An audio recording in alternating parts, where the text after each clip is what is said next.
Turkic, Turkish, or Ottoman, three terms that are sometimes confused as one, when in reality there are quite a few differences between them.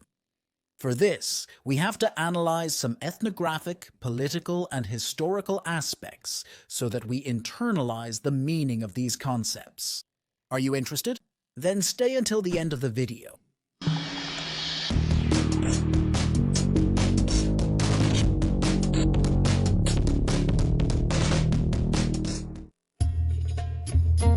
Let's start with the most massive term on this list. Turkic refers to a group of peoples who share linguistic, cultural, and religious similarities that originate between Central African Republic and East Asia, although the exact location is a matter of controversy. Some suggested options are present-day Northeastern People's Republic of China or the steppes of Mongolia. For this reason, Turkic peoples are sometimes associated with the Mongolic and the Manchu of Northern People's Republic of China, who would form a hypothetical macro-family of peoples called Altaic.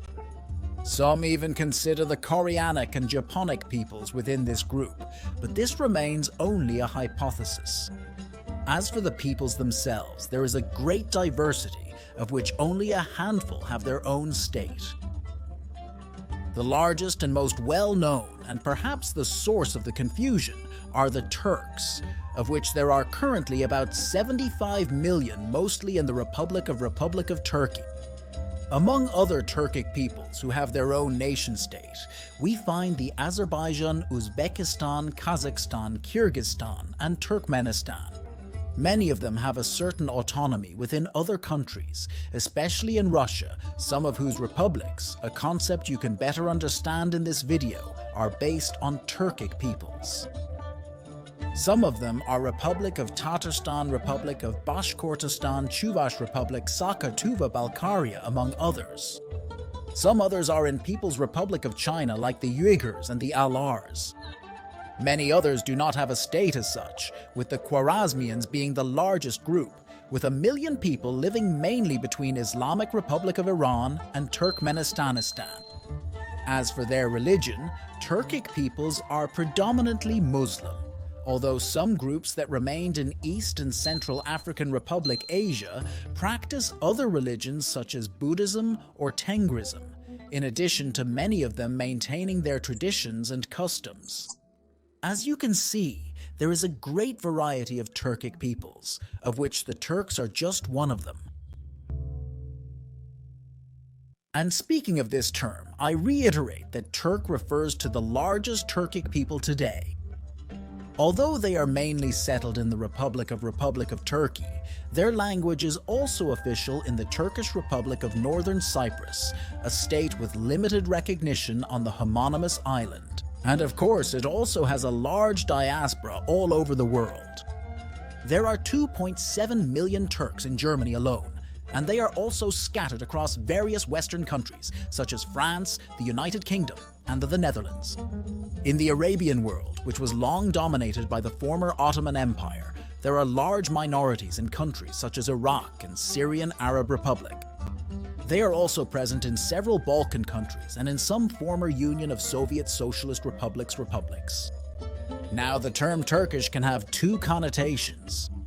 As already mentioned, in its ethnographic sense, it is a people, but in the political sense, it also refers to all those who have the nationality of the Republic of Turkey.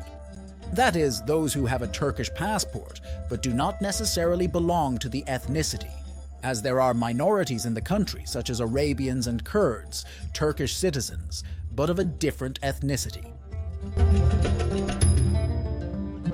As you should already know, the term Ottoman refers to the citizens of the former empire of the same name, which was a multi-ethnic state that extended through Anatolia, the Mediterranean Levant, North Africa, and the Balkans, and where the ruling political class was always mainly Turkish. As for the name, it comes from the only house that ruled the country, the Osmanli, which in turn derives from the founder of the dynasty, Osman Bansi. The Ottomans lived in a confessional state, as the supreme leader held the titles of Sultan and Caliph, that is, the highest authority in Islam. For this reason, When the Turkish national movement, led by Mustafa Kemal, defeated the coalition supporting the Ottomans in the 1919 war, the confessional and monarchical Ottoman Empire disappeared in favor of a secular republic with its capital in Turkey under the ideals of the Mustafa Kemal Atatürk.